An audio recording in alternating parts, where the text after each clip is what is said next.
Не забудь подписаться на канал, поставить лайк и написать комментарий. А мы погнали!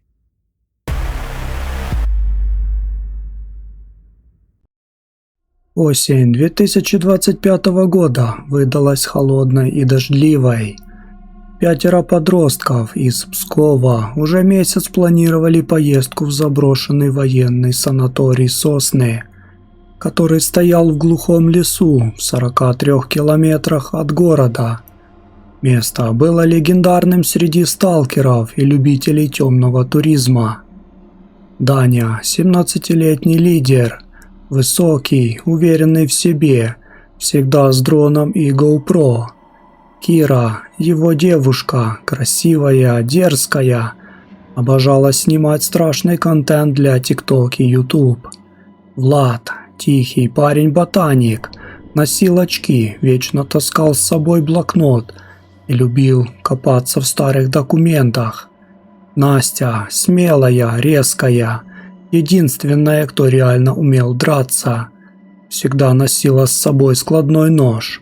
Серега, я, 16 лет, самый младший, взяли потому, что у моего отца был надежный внедорожник УАЗ. Мы выехали в пятницу после уроков. Солнце уже клонилось к закату, когда мы свернули с трассы на разбитую лесную дорогу. «Если что-то пойдет не так, сразу валим», — сказал я, когда мы остановились у старого заросшего забора. «Да расслабься, Серый», — засмеялся Даня. «Максимум бомжи или собаки». Но уже с первых минут все было не так. На ржавых воротах висела старая, облезлая табличка «Военный санаторий Сосны». Посторонним вход запрещен. Ниже кто-то свежей красной краской дописал: «Он все еще голодный». Кира сняла это на телефон. Мы начали с главного корпуса, 4-этажного здания с провалившейся крышей. Внутри пахло сыростью, плесенью и чем-то сладковато-гнилым. На первом этаже в холле валялись старые медицинские карты, разбитые лампы и детские игрушки. Видимо, здесь когда-то был еще и детский корпус. Влад нашел первую странную вещь – толстый журнал дежурств охранника за 2014 год. «Смотрите», – сказал он дрожащим голосом, – «последние записи. 12 октября 2014, в подвале номер 3, опять шум. Сотрудники отказываются спускаться.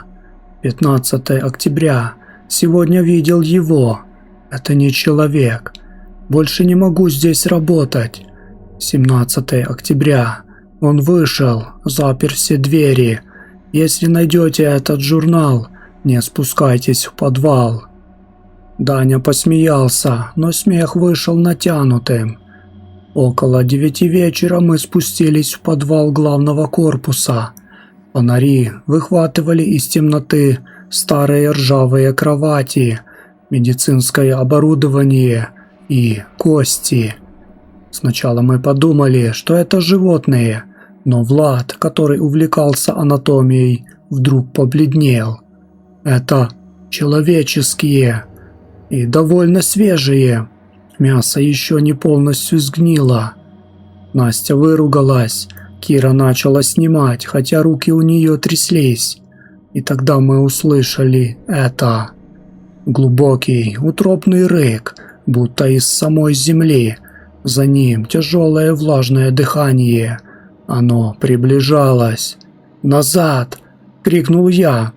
Мы бросились к лестнице, но существо уже вышло из темного коридора. Зверь. Огромный, больше 2 метров в холке. Тело покрыто жесткой, свалявшейся шерстью черно-серого цвета. Морда. Кошмарная смесь волка, медведя и человека. Вытянутая челюсть с огромными клыками. Маленькие, слишком разумные глаза. Передние лапы длинные, почти как руки, с кривыми черными когтями. Он мог передвигаться как на 4, так и на 2 ногах. Это был необычный зверь. В нем чувствовалось что-то человеческое, что-то больное и древнее. Первым он забрал Даню. Тот успел только вскрикнуть. Зверь одним прыжком сбил его с ног, разорвал плечо и уволок в боковой темный коридор. Мы услышали ужасный хруст костей и чавканье. Кира закричала так, что у меня заложило уши. Мы побежали. Влад отстал. Мы услышали его крик. «Нет, пожалуйста, я не хочу». Звук рвущейся плоти был отчетливым и влажным. Мы втроем, я, Кира и Настя, выскочили из корпуса и бросились через лес к машине. Ветки хлестали по лицу, за спиной слышался треск. Зверь шел за нами не торопясь, будто наслаждался охотой. Настя почти добежала до УАЗа, когда он догнал ее. Один удар лапы, и ее тело отлетело в кусты. Я увидел, как он наклонился над ней и начал есть. Живьем. Кира впала в истерику. Я буквально затолкал ее в машину, завел двигатель и рванул по лесной дороге. Пары прыгали по деревьям. В зеркале заднего вида я периодически видел огромную тень, которая легко догоняла нас. На крутом повороте мы влетели в глубокую яму. Машина перевернулась. Кира застряла в ремне. Я пытался ее вытащить, но зверь уже был здесь. Он встал на задние лапы у разбитого окна и посмотрел мне прямо в глаза. В этом взгляде было что-то жутко знакомое. «Беги, Серега!» – прошептала Кира дрожащим голосом. Это были ее последние слова. Зверь пролез наполовину в салон и вытащил ее наружу. Я услышал ее крик, который быстро перешел в бульканье. Я побежал. Бежал всю ночь. Без дороги, без фонаря, падая в ямы и вставая. Несколько раз зверь был совсем близко. Я слышал его дыхание за спиной. Один раз он даже задел меня когтем по спине, разорвав куртку. На рассвете я чудом вышел на старую заброшенную трассу. Меня подобрал лесник на старой Ниве.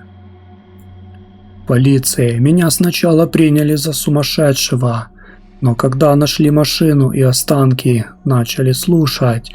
Однако дело быстро закрыли.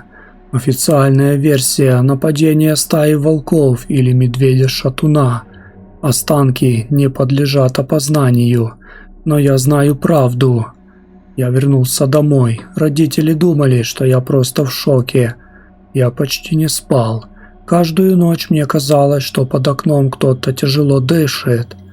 2 недели спустя я нашел на балконе свежий след. Огромные лапы и кусок Кириной куртки с кровью.